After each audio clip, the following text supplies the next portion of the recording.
Hi hello ಎಲ್ಲರಿಗೂ ನಮಸ್ಕಾರ. ನಾನು ನಿಮ್ಮ ಅನಾಮಿಕಾ ಅನು. ಅಭಿವ್ಯಕ್ತಿ ಕಥಾಲೋಕಕ್ಕೆ ಸ್ವಾಗತ. ಅನುಬಂಧ ಕಥೆಯ 50ನೇ ಅಧ್ಯಾಯವನ್ನು ಶುರು ಮಾಡೋಣ. ಒಂದೇ ಸಮನೆ ಮಾತಾಡ್ತಾ ಇದ್ದ ಹುಡುಗಿಯ ಎದುರಿಗೆ ನೀರಿನ ಲೋಟ ಹಿಡ್ದ ಯುವರಾಜ್.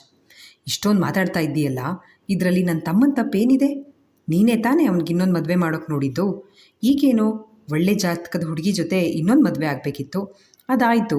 ಅದು ಚಾರ್ವಿಕ ಆದ್ರೇನು, ಸಂಜನಾ ಆದ್ರೇನು ಎಂದ. ಯುವರಾಜ್ ಪ್ರಶ್ನೆಗೆ ಉತ್ತರಿಸದ ಪರಿಸ್ಥಿತಿಯಲ್ಲಿ ಇರುವಳು ಸಾನ್ವಿ. ಆದರೆ ದೇವರಾಜ್ಗೆ ಸೂರಜ್ನ ಈ ನಡೆ ಸಹಿಸೋಕೆ ಆಗಲಿಲ್ಲ.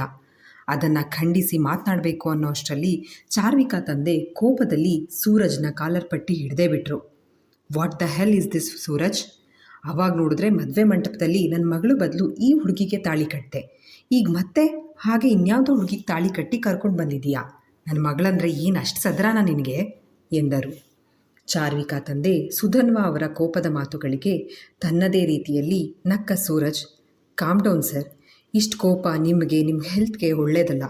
ಈ ಹಿಂದೆ ನಾನು ನಿಮ್ಮ ಮಗಳಿಗೆ ಈಗಲೇ ಮದುವೆ ಬೇಡ ಅಂದೆ. ಅವಳೇ ಸಾಯ್ತೀನಿ ಅಂತ ಬ್ಲ್ಯಾಕ್ ಮೇಲ್ ಮಾಡಿದ್ಲು. ಅದಕ್ಕೆ ಅವಳು ಬ್ಲ್ಯಾಕ್ ಮೇಲ್ ಅವಳಿಗೆ ಬ್ಯಾಕ್ ಫೈರ್ ಆಗಲಿ ಅಂತ ನಾನು ನನ್ನ ಸಾನುನ ಮದುವೆ ಆದೆ. ಈಗಲೂ ಅಷ್ಟೇ, ನನ್ನ ಜಾತಕಕ್ಕೆ ನಿಮ್ಮ ಮಗಳ ಜಾತಕ ಸರಿ ಹೊಂದಲ್ಲ ಅಂದರು ನಮ್ಮ ಮನೆ ಪುರೋಹಿತರು. ನಾನೀಗ 2ನೇ ಮದುವೆ ಆಗಿದ್ದೇ ನನ್ನ ಕಂಟಕ ಕಳೀಲಿ ಅಂತ. ಹೀಗಿರುವಾಗ ನನಗೆ ಸರಿಯಾಗಿ ಹೊಂದೋ ಜಾತಕದ ಹುಡುಗಿ ಬಿಟ್ಟು ನನಗೆ ಜಾತಕದಲ್ಲಿ ಪರ್ಫೆಕ್ಟ್ ಮ್ಯಾಚ್ ಆಗೋ ಹುಡುಗಿನ ಮದುವೆ ಆದೆ. ಸೂರಜ್ ನಗ್ತಾ ಮಾತಾಡಿ ಮತ್ತೆ ಬಾಗ್ಲಲ್ಲಿ ಹೋಗಿ ನಿಂತು, ಅಮ್ಮ, ನಮ್ಮನ್ನು ಆರತಿ ಮಾಡಿ ಒಳಗಡೆ ಕರ್ಕೊ. ನನ್ನ ಹೆಂಡತಿ ಆಗ್ಲಿಂದ ಪಾಪ ನಿಂತೇ ಇದ್ದಾಳೆ, ಅವಳಿಗೂ ಸುಸ್ತಾಗುತ್ತೆ ಎಂದವನ ಮಾತು ಕೇಳಿ ಮತ್ತಷ್ಟು ಸಂಕಟಪಟ್ಟಳು ಸಾನ್ವಿ. ಮೇಲ್ನೋಟಕ್ಕೆ ಅವಳ ಸಂಕಟ ಕಂಡೂ ಕಾಣದಂತೆ ನಿಂತಿದ್ದ ಸೂರಜ್ ಮಾತ್ರ ಮನಸ್ಸಿನಲ್ಲೇ, ಮುದ್ದು, ಸಾರಿ ಕಣೋ, ನಿನಗೆ ನಾನು ಎಷ್ಟು ನೋವು ಮಾಡ್ತಾಯಿದ್ದೀನಿ ಅಂತ ಗೊತ್ತು. ಆದರೆ ನಿನಗೆ ಈ ಜಾತಕದ ಹುಚ್ಚು ಹೋಗಬೇಕು, ಅದಕ್ಕೆ ಹೀಗೆಲ್ಲ ನಾಟಕ ಮಾಡ್ತಾಯಿದ್ದೀನಿ ಅಂತ ಯೋಚಿಸ್ತಾ ನಿಂತಿದ್ದವನ ಕೈ ಹಿಡಿದ ದೇವರಾಜ್ ಅವನನ್ನು ಮನೆಯೊಳಗೆ ಎಳ್ಕೊಂಡು ಬರ್ತಾ, ನೋಡು ಸೂರಜ್, ನಮ್ಮ ಮನೆಯಲ್ಲಿ ಈ ಜಾತಕನೆಲ್ಲ ಯಾರೂ ನಂಬಲ್ಲ ಅಂತ ನನಗೆ ಚೆನ್ನಾಗಿ ಗೊತ್ತು. ನನಗೂ ಗೊತ್ತು, ನಿನಗೂ ಗೊತ್ತು. ನಾನು ಸುಧನ್ವಾ ಅವರಿಗೆ ಪ್ರಾಮಿಸ್ ಮಾಡಿದ್ದೆ, ನಿಮ್ಮ ಮಗಳನ್ನು ಈ ಮನೆ ಸೊಸೆ ಮಾಡ್ಕೋತೀನಿ ಅಂತ. ಅದೇ ಕಮಿಟ್ಮೆಂಟ್ ಮೇಲೆ ವಸುಧಾ ಜೊತೆ ಪ್ರಾಜೆಕ್ಟ್ ಸ್ಯಾಂಕ್ಷನ್ ಮಾಡಿದ್ದಾರೆ ಇವರು. ನೀನೀಗ ಹೀಗೆ ಬೇರೆ ಯಾರನ್ನೋ ಮದುವೆ ಆದರೆ ನಿನ್ನ ಅಪ್ಪನಾಗಿ ನಾನು ಸುಮ್ಮನೆ ಇರೋಕ್ಕಾಗುತ್ತಾ? ಅದಕ್ಕೆ ಈಗ ಬಾಯಿ ಮುಚ್ಕೊಂಡು ಚಾರ್ವಿಕಾ ಜೊತೆಗೆ ಎಂಗೇಜ್ಮೆಂಟ್ ಮಾಡ್ಕೊ ಎಂದರು. ಅಪ್ಪನ ಮಾತು ಕೇಳಿ ಸೂರಜ್ ನಗೋಕ್ಕೆ ಶುರು ಮಾಡ್ದ. ನೋಡಿದ್ಯಾ ಸಾನು, ಯಾವ ಜಾತಕನೂ ಇಲ್ಲ, ದೋಷನೂ ಇಲ್ಲ, ಎಲ್ಲ ಇವರು ಬಿಸ್ನೆಸ್, ಅದರ ಲಾಭಕ್ಕೆ ಮಾಡ್ಕೊಂಡಿರೋ ಒಪ್ಪಂದ ಎಂದವನು ಸುಧನ್ವಾ ಅವರ ಹತ್ರ ಪ್ರಾಮಾಣಿಕವಾಗಿ ಕ್ಷಮೆ ಕೋರಿ, 2 ಮದುವೆ ಆಗಿರೋ ನನಗೆ ನಿಮ್ಮ ಮಗಳನ್ನು ಕೊಡಬೇಕು ಅನ್ನೋ ಹಠ ಯಾಕೆ ಸರ್? ಪ್ಲೀಸ್, ನಿಮ್ಮ ಮಗಳಿಗೆ ನನಗಿಂತ ಒಳ್ಳೆ ಹುಡುಗ ಸಿಗ್ತಾನೆ, ಬೇರೆ ಕಡೆ ಸಂಬಂಧ ನೋಡಿ ಎಂದು ಅವರನ್ನು ಕಳುಹಿಸಿಕೊಟ್ಟ. ಹಾಗೆ ಚಾರ್ವಿಕಾಗೂ ಕ್ಷಮೆ ಕೋರಿದ. ಆದರೆ ಇಷ್ಟೊತ್ತು ಇಲ್ಲಿ ನಡೆದ ವಿಚಾರಗಳಿಂದ ಸಾನ್ವಿ ಮನಸ್ಸು ಕದಡಿ ಹೋಗಿತ್ತು. ಸೀದಾ ತನ್ನ ಅತ್ತೆ ಹತ್ರ ಹೋಗಿ ನಿಂತವಳು, ಅತ್ತೆ, ಏನಿದೆಲ್ಲ? ನೀವು ನನ್ನ ಜಾತಕ ಸರಿ ಇಲ್ಲ, ಏನೋ ದೋಷ ಇದೆ, ಇದರಿಂದ ಸೂರಜ್ ಜೀವಕ್ಕೆ ಅಪಾಯ ಇದೆ ಅಂತ ಅಂದ್ರಲ್ಲ, ಹಾಗಾದರೆ ಅವೆಲ್ಲ ಸುಳ್ಳ? ಅಂದರೆ ಹೀಗೆ ಸುಳ್ಳು ಹೇಳು ಅಂತ ನಿಮಗೆ ಮಾವ ಹೇಳಿದ್ದ ಅಂತ ಕೇಳಿದ್ಲು. ಸಾನ್ವಿ ಪ್ರಶ್ನೆಗೆ ಅತ್ತೆ ಹ್ಞೂ ಅಂದಿದ್ದಕ್ಕೆ ವಿಷಾದದ ನಗೆ ಬೀರಿದ ಸಾನ್ವಿ, ನಿಮ್ಮನ್ನು ನನ್ನ ತಾಯಿ ಅಂತಾನೆ ಅಂದ್ಕೊಂಡಿದ್ದೆ ಅತ್ತೆ, ಆದರೆ ನಿಮಗೆ ನನ್ನ ಆಗಲೇ ಇಲ್ಲ ಅಲ್ವಾ? ಮೊದಲೆಲ್ಲ ನನಗಾಗಿ ನೀವು ಮಾವನ ಹತ್ರ ಎಷ್ಟೆಲ್ಲ ಕಾಟ ಅನುಭವಿಸಿದ್ದೀರಾ, ಆದರೆ ಇವಾಗ ಏನಾಯಿತು ಅತ್ತೆ? ನನ್ನ ಮೇಲೆ ಪ್ರೀತಿ ಕಮ್ಮಿ ಆಯಿತಾ? ಅದಕ್ಕೆ ನನಗೇನೇನೋ ಹೇಳಿ ಮೋಸ ಮಾಡಿಬಿಟ್ರಾ? ಹೋಗಲಿ, ನನಗಾಗಬೇಡ, ಒಂದೇ ಒಂದು ಸಲ ನನ್ನ ಹೊಟ್ಟೆಯಲ್ಲಿರೋ ನಿಮ್ಮ ಮೊಮ್ಮಗು ಬಗ್ಗೆ ಆದರೂ ಯೋಚಿಸ್ಬೇಕಿತ್ತಲ್ಲ ಅಲ್ವಾ ಅತ್ತೆ? ಆದರೆ ನೀವು ಇದ್ಯಾವುದನ್ನು ಯೋಚಿಸಲೇ ಇಲ್ಲ. ನಿಮಗೆ ನಿಮ್ಮ ಗಂಡ ಮಾತ್ರ ಮುಖ್ಯ. ಆದರೂ ಸರಿ ಬಿಡಿ ಅತ್ತೆ, ನಿಮಗೆ ಮಾವನಿಗೆ ನಾನು ಈ ಮನೆಯಲ್ಲಿರೋದು ಇಷ್ಟ ಇಲ್ಲ ಅಂದಮೇಲೆ ಇಲ್ಲಿ ಬಾಳೋ ಆಸೆ ನನಗೂ ಇಲ್ಲ ಎಂದವಳು ತನ್ನ ಕಣ್ತೊಡೆದುಕೊಂಡು, ಅಜ್ಜಿ, ನಾನು ಈ ಮನೆ ಬಿಟ್ಟು ಹೋಗ್ತೀನಿ. ನನಗಾಗಿ ಈ ಮನೆಯಲ್ಲಿ ಯಾರಾದರೂ ಅತ್ತಿದ್ರೆ ಅದು ನೀವು ಮಾತ್ರ. ಥ್ಯಾಂಕ್ಸ್ ಅಜ್ಜಿ. And you mister Suraj Varma, ನಿಮಗೆ ಇನ್ನೊಂದು ಮದುವೆ ಆಗೋಕ್ಕೆ ಇಷ್ಟೊಂದು ಆತರ ಇತ್ತು ಅಂತ ನನಗೆ ಗೊತ್ತಿರಲಿಲ್ಲ. ನಿಮಗೆ ಅತ್ತೆ ಮಾಡ್ತಾ ಇರೋದು ನಾಟಕ ಅಂತ ಗೊತ್ತಿತ್ತು ತಾನೇ? ಅದನ್ನೇ ನನಗೆ ಹೇಳಬೇಕಿತ್ತು. ಅದನ್ನು ಬಿಟ್ಟು ಇನ್ನೊಂದು ಮದುವೆಗೆ ಮಾಡ್ಕೊಂಡು ಬಂದುಬಿಡೋದಾ? ಸಂಜು, ನೀನು ಹೀಗೆ ಮಾಡ್ತೀಯಾ ಅಂತ ಅಂದ್ಕೊಂಡೇ ಇರಲಿಲ್ಲ. ಬಟ್ ಇಟ್ಸ್ ಓಕೆ, ನೀವಿಬ್ಬರೂ ಖುಷಿಯಾಗಿರಿ, ನಿಮ್ಮ ಮಧ್ಯೆ ನಾನು ಬರಲ್ಲ ಎಂದು ಹೇಳಿ ಒಂದು ಹೆಜ್ಜೆ ಮುಂದೆ ಇಟ್ಟ ಹುಡುಗಿ ಕಣ್ಣು ಕತ್ತಲೆ ಬಂದಂತಾಗಿ ಇನ್ನೇನು ಕುಸಿದು ಬೀಳಬೇಕು ಅನ್ನೋ ಅಷ್ಟರಲ್ಲಿ ಅವಳನ್ನು ತನ್ನ ತೋಳಿನಲ್ಲಿ ಬಳಸಿದವನು, ಯುವಿ ಅಣ್ಣ, ಬೇಗ ಕಾರ್ ತೆಗಿ, ಡಾಕ್ಟರ್ ಹತ್ರ ಹೋಗೋಣ ಎಂದು ಅವಳನ್ನು ಎತ್ತಿಕೊಂಡವನ ಹೃದಯ ಭಯದಲ್ಲಿ ನಡುಗ್ತಾ ಇತ್ತು. ಆಸ್ಪತ್ರೆಯಲ್ಲಿ ಡ್ರಿಪ್ಸ್ ಹಾಕಿಸ್ಕೊಂಡು ಮಲಗಿದ್ದ ಸಾನ್ವಿಗೆ ಇನ್ನೂ ಪ್ರಜ್ಞೆ ಬಂದಿರಲಿಲ್ಲ. ಗಾಬರಿನಲ್ಲಿ ಅವಳ ಕೈ ಹಿಡಿದು ಪಕ್ಕ ಕೂತಿದ್ದ ಸೂರಜ್ಗೆ ಅವಳ ಸ್ಥಿತಿ ಕಂಡು ಗಾಬರಿ, ಅಳುಕು, ಸಂಕಟ ಎಲ್ಲವೂ ಒಟ್ಟಿಗೆ ಆಗ್ತಾ ಇತ್ತು. ಸಾರಿ ಕಣೋ ಮುದ್ದು, ನಾನು ನಿನಗೆ ತುಂಬ ನೋವು ಮಾಡಿದೆ ಅಲ್ವಾ? ಆದರೆ ನಾನೇನು ಮಾಡಬೇಕಾಗಿತ್ತು ನೀನೇ ಹೇಳು. ನೀನು ನನಗೆ ಇನ್ನೊಂದು ಮದುವೆ ಆಗುವಂತ ಎಷ್ಟು ಸುಲಭವಾಗಿ ಹೇಳಿದ್ಯಲ್ಲ, ಆಗ ನನಗೆ ಎಷ್ಟು ಬೇಜಾರಾಯಿತು ಗೊತ್ತಾ? ನಾನು ನಿನ್ನ ಬೆಟ್ಟದಷ್ಟು ಪ್ರೀತಿಸ್ತೀನಿ ಕಣೆ, ಆದರೆ ನಿನಗೆ ನನ್ನ ಪ್ರೀತಿ ಅರ್ಥನೇ ಆಗಲಿಲ್ಲ. ಅವತ್ತು ನಿನ್ನ ಮಾವ ಪೂರ್ವಿಗೆ ನಾನು ಒಳ್ಳೆ ಜೋಡಿ ಆಗ್ತೀನಿ ಅಂದಾಗ ನನ್ನ ಗಂಡನ ನಾನು ಯಾರಿಗೂ ಬಿಟ್ಕೊಡಲ್ಲ ಅಂತ ಅಳ್ತಾ ಇದೆಯಲ್ಲ, ಆಗ ಎಷ್ಟು ಖುಷಿ ಆಯಿತು ಗೊತ್ತಾ?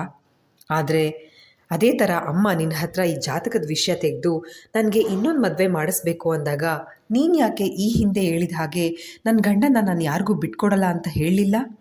ಅದೆಲ್ಲ ಬಿಡು. ಇವತ್ತು ನಿನ್ನ ಫ್ರೆಂಡ್ ಜೊತೆ ನಾನು ಮನೆ ಬಾಗಿಲಿಗೆ ಬಂದು ನಿಂತಾಗ ನಾನು ಆಡ್ತಾ ಇರೋದು ನಾಟಕ ಅಂತ ಒಂದು ಕ್ಷಣದಲ್ಲಿ ಕಂಡು ಹಿಡಿತೀಯ ಅಂತ ಅಂದ್ಕೊಂಡ್ರೆ ನೀನು ಅದನ್ನೇ ನಿಜ ಅಂತ ನಂಬಿಬಿಡೋದಾ? ನಾನು ಈ ಹಿಂದೆಯೇ ನಿನಗೆ ಹೇಳಿದ್ದೆ, ನೆನಪಿದೆಯಾ? ನಮ್ಮ ಮಧ್ಯೆ ನಂಬಿಕೆ ಇರಬೇಕು. ಯಾರೇನೇ ಹೇಳಲಿ, ಅದು ಯಾವ ವಿಷಯ ಆಗಿರಲಿ, ನಮ್ಮ ಮಧ್ಯೆ ಇರೋ ನಂಬಿಕೆ ಕಡಿಮೆ ಆಗಬಾರ್ದು ಅಂತ.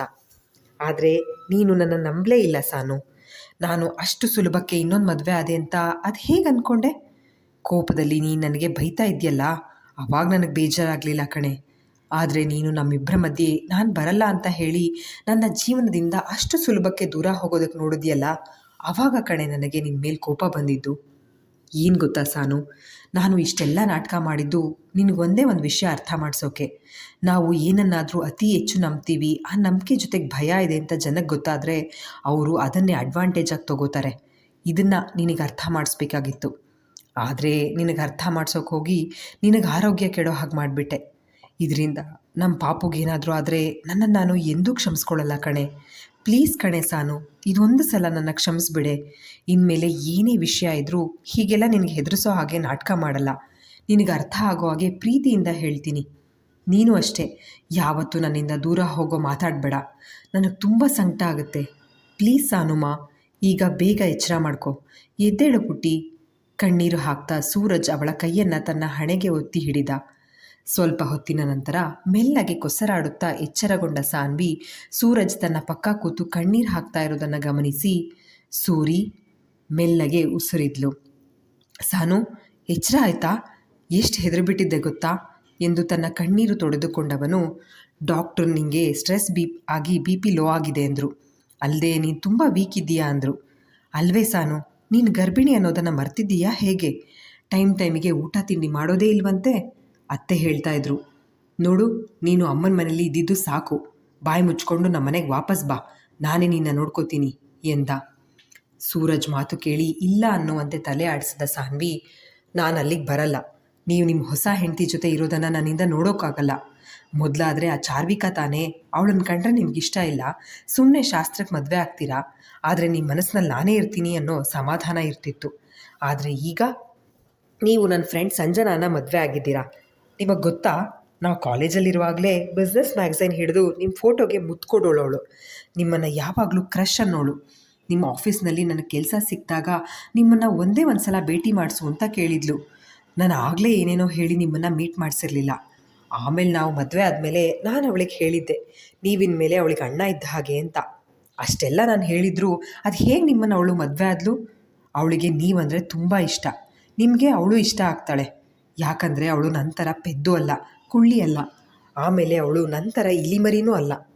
ಮುಖ ದಪ್ಪಗೆ ಮಾಡಿಕೊಂಡು ಮಾತಾಡ್ತಾ ಇದ್ದ ಹುಡುಗಿಯ ಮೇಲೆ ಮುದ್ದುಕ್ಕಿ ಬಂದು ಸೂರಜ್ ಅವಳ ಕೆನ್ನೆಯ ಮೇಲೆ ಗಟ್ಟಿಯಾಗಿ ತುಟಿ ಊರಿ, ಹ್ಞೂ ಕಣೆ ಸಾನು, ಆ ನಿನ್ನ ಫ್ರೆಂಡ್ ನಿಂತರ ಪುಟ್ಟ ಇಲಿಮರಿ ಅಲ್ಲ. ಅದಕ್ಕೆ ಕಣೆ ನಂಗೆ ನೀನು ಮಾತ್ರ ಇಷ್ಟ.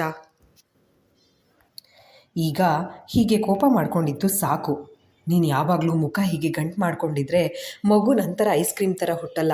ನೀನೇ ಹೇಳ್ತೀಯ ಅಲ್ವಾ, ಮೆಣಸಿನ್ಕಾಯಿ ಬಜ್ಜಿ ಹಾಗುಟ್ಟುತ್ತೆ ಆಮೇಲೆ. ಸೂರಜ್ ಮಾತಾಡ್ತಾ ನಗ್ತಾ ಇದ್ದರೆ ಕಣ್ತುಂಬಿಕೊಂಡು ಅವನು ಹಿಡಿದಿದ್ದ ತನ್ನ ಕೈಯನ್ನು ಒರಟಾಗಿ ಬಿಡಿಸ್ಕೊಂಡ ಸಾನ್ವಿ, ಇದೇ ಲಾಸ್ಟ್. ಇನ್ಮೇಲೆ ನನ್ನ ಹತ್ರ ಬರೋದು, ಹೀಗೆ ಕೈ ಹಿಡ್ಕೊಳ್ಳೋದು, ಮುತ್ಕೊಳ್ಳೋದು ಮಾಡಿದ್ರೆ ಗ್ರಹಚಾರ ಬಿಡಿಸ್ಬಿಡ್ತೀನಿ. ಇದೆಲ್ಲ ಆ ನಿಮ್ಮ ಹೊಸ ಹೆಂಡತಿ ಹತ್ರ ಇಟ್ಕೊಳ್ಳಿ ಎಂದು ರೇಗಿದವಳು, ನಮ್ಮಮ್ಮ ಎಲ್ಲಿ? ಅವ್ರನ್ನ ಒಳಗಡೆ ಕರೀರಿ ನೀವು, ಹೋಗಿ ಇಲ್ಲಿಂದ. ಮತ್ತೆ ಕೋಪದಲ್ಲಿ ಮಾತಾಡೋಕ್ಕೆ ಶುರು ಮಾಡಿದ ಹುಡುಗಿಯ ಕೈನ ಮತ್ತೆ ಹಿಡಿದವನು, ಇನ್ನೂ ಕೋಪ ಹೋಗಿಲ್ವಾ? ಯಾಕೆ ಸಾನು ನೀನಿಷ್ಟು ಪೆದ್ದು? ನನ್ನ ಮುದ್ದು ಹೀಗೆ ಪೆದ್ದಾಗಿ ಆಡಿದ್ರೆ ನನಗೆ ಕೋಪ ಬರಲ್ಲ, ಬದಲಿಗೆ ನಿನಗೆ ಮುತ್ತು ಕೊಡಬೇಕು ಅನಿಸುತ್ತೆ. ಮುತ್ತು ಕೊಡ್ಲಾ ಸಾನು ಎಂದ. ನಿಮ್ಗೇನು ಕಿವಿ ಕೇಳಿಸಲ್ವಾ ಅಥವಾ ಸ್ಕ್ರೂ ಲೂಸಾ? ಹೇಳ್ತಾ ಇಲ್ವಾ ಈ ಮುತ್ತುಗಿತ್ತು ಎಲ್ಲ ನಿಮ್ಮ ಹೊಸ ಹೆಂಡತಿ ಹತ್ರ ಇಟ್ಕೊಳ್ಳಿ ಅಂತ? ಒಳ್ಳೆ ಕೆಪ್ಪನ ಸಹವಾಸ ಆಯಿತು ಎಂದವಳು ಮತ್ತೆ ಅಮ್ಮ ಅಂತ ಕೂಗುತ್ತಾ ಸೂರಜ್ನಿಂದ ಕೈ ಬಿಡಿಸಿಕೊಳ್ಳಲು ನೋಡಿದ್ರೆ, ಸೂರಜ್, ಸಾಕು ಸಾನ್ವಿ, ಸುಮ್ಮನೆ ಹಠ ಮಾಡಬೇಡ, ಈಗ ಅಮ್ಮ ಅಂತ ಅಳೋ ಅಂಥದ್ದು ಏನಾಗಿದೆ? ಸೂರಜ್ ಮಾತಿಗೆ ಗಮನವೇ ಕೊಡ್ತಾ ಇಲ್ಲ ಹುಡುಗಿ. ಒಂದೇ ಸಮನೆ, ನನ್ನ ಕೈ ಬಿಡಿ ಸೂರಜ್, ನಾನು ಅಮ್ಮನ ಜೊತೆ ಮಾತಾಡಬೇಕು, ನಾನು ಅಮ್ಮನ ಮನೆಗೆ ಹೋಗ್ತೀನಿ, ನಿಮ್ಮ ಮನೆಗೆ ಬರಲ್ಲ. ಒಂದೇ ಸಮನೆ ಸಣ್ಣ ಮಗುವಿನ ಹಾಗೆ ಹಠ ಹಿಡಿದವಳನ್ನು ಹೇಗಪ್ಪ ಸುಮ್ಮನಾಗಿಸೋದು ತೋಚದಂತಾಗಿ ಅವಳ ಮೇಲೆ ಬಾಗಿದವನು ಅವಳ ತುಟಿಗಳನ್ನು ತನ್ನ ತುಟಿಯಿಂದ ಬಂಧಿಸಿಬಿಟ್ಟ. ಸೂರಜ್ನ ಈ ಹಠಾತ್ ಚರ್ಯೆಗೆ ಗಾಬರಿಗೊಂಡು ಅವನ ಮೇಲೆ ಮತ್ತಷ್ಟು ಕೋಪಗೊಂಡ ಸಾನ್ವಿ ಅವನನ್ನು ಹಿಂದಕ್ಕೆ ತಳ್ಳಲು ಪ್ರಯತ್ನಿಸುತ್ತಾ ಕೊಸರಾಡ್ತಾ ಇದ್ದರೆ ಅವಳನ್ನು ಬಿಗಿಯಾಗಿ ಅಪ್ಪಿದವನು ಅವಳನ್ನು ಬಿಡೋ ಸೂಚನೆಯೇ ತೋರಿಸ್ತಿಲ್ಲ. ನಿಮಿಷಗಳವರೆಗೆ ಅವಳ ಅಧರಕ್ಕೆ ಲಗ್ಗೆ ಇಟ್ಟವನು ನಂತರ ಹಿಂದಕ್ಕೆ ಸರಿದು, ನೀನಿನ ಮೇಲೆ ನನ್ನಿಂದ ದೂರ ಇರು, ನಾನು ಮುಟ್ಬೇಡ, ಅಮ್ಮನ ಮನೆಗೆ ಹೋಗ್ತೀನಿ, ಅದು ಇದು ಅಂತ ಹಠ ಮಾಡ್ತಾ ಇದ್ರೆ ನಾನು ಹೀಗೆ ನಿನಗೆ ಮುತ್ತು ಕೊಡ್ತಾನೇ ಇರ್ತೀನಿ, ಅರ್ಥ ಆಯ್ತಾ? ಈಗ ನಾನು ಹೋಗಿ ಡಾಕ್ಟರ್ನ ಕರ್ಕೊಂಡು ಬರ್ತೀನಿ, ಅವರು ನಿನ್ನ ಡಿಸ್ಚಾರ್ಜ್ ಮಾಡಿದ್ರೆ ನಾವು ಸೀದಾ ನಮ್ಮನೆಗೆ ಹೋಗೋಣ. ಸ್ವಲ್ಪ ಕಟುವಾಗಿ ಮಾತನಾಡಿ ಎದ್ದು ಹೋದ. ಸೂರಜ್ ವಾರ್ಡ್ ಹೊರಗಡೆ ಹೋಗುತ್ತಲೇ ತಾನು ಒಳಗೆ ಬಂದ ಸಂಜನಾ, ಹಾಯ್ ಸಾನ್ವಿ ಎಂದಳು. ಸಂಜನಾ ಮುಖ ಕಂಡ ತಕ್ಷಣ ಕೋಪ ಮಾಡಿಕೊಂಡು ಮುಖ ಪಕ್ಕಕ್ಕೆ ಮಾಡಿ ಮಲಗಿದ್ಲು ಸಾನ್ವಿ. ಸಾರಿ ಸಾನ್ವಿ, ನಿನಗೆ ನನ್ನ ಮೇಲೆ ಕೋಪ ಬಂದಿದೆ ಅಂತ ಗೊತ್ತು, ಆದರೂ ನಾನೇನು ಇದೆಲ್ಲ ಬೇಕು ಅಂತ ಮಾಡಿದ್ದಲ್ಲ. ನಿನ್ನ ಗಂಡನೇ ನನಗೆ ಫೋನ್ ಮಾಡಿ ಈ ಮದುವೆ ನಾಟಕ ಆಡೋಣ, ಆಗ ನನ್ನ ಅಪ್ಪ ನನಗೆ 2ನೇ ಮದುವೆ ಯಾಕೆ ಮಾಡಬೇಕು ಅಂತಿರೋದು ಅದನ್ನು ಹೇಳ್ತಾರೆ. ನಿಜ ವಿಷಯ ತಿಳಿದು ಸಾನ್ವಿ ಅಪ್ಪನ ಕುತಂತ್ರ ಅರಿತು ನನಗೆ ಇನ್ನೊಂದು ಮದುವೆ ಮಾಡೋಕ್ಕೆ ನೋಡಿದ್ದಕ್ಕೆ ನನಗೆ ಕ್ಷಮೆ ಕೇಳ್ತಾಳೆ. ಅಷ್ಟೇ ಅಲ್ಲ, ನೀನು ನನ್ನ ಮೇಲೆ ಅನುಮಾನ ಪಡೋದೇ ಇಲ್ಲ, ಮಾವನ ಬಾಯಿ ಬಿಡಿಸೋಕೆ ನಾವಿಬ್ಬರು ಮಾಡೋ ಪ್ಲ್ಯಾನ್ ಅಂತ ಅರ್ಥ ಮಾಡ್ಕೊಂಡು ಬಿಡ್ತಾಳೆ ಅಂದರು. ಆದರೆ ನೀನು ನನ್ನ ಭಾವನ ಮೇಲೆ ಅನುಮಾನ ಪಟ್ಟಿಯಲ್ಲ ಸಾನ್ವಿ. ಮೊದಲಿದ್ದ ನಿನ್ನ ಆ ಬುದ್ಧಿವಂತಿಕೆ, ಚುರುಕುತನ ಎಲ್ಲ ಎಲ್ಲೇ ಹೋಯಿತು? ಮದುವೆ ಆದಮೇಲೆ ಆ ನನ್ನ ತುಂಟತನ ತುಂಬಿದ ಫ್ರೆಂಡ್ ಕಳೆದೇ ಹೋದ್ಲಲ್ಲೇ. ನೀನು ಮೊದಲಿನ ಸಾನ್ವಿ ಆಗಿದ್ದರೆ ಸತ್ಯ ಗೊತ್ತಾದ ತಕ್ಷಣ ಸೂರಜ್ ಭಾವನ ಜೊತೆಗಲ್ಲ, ಆ ನಿನ್ನ ಮಾವನ ಜೊತೆಗೆ ಜಗಳ ಕಾಯ್ತಾ ಇದ್ದೆ ಎಂದಳು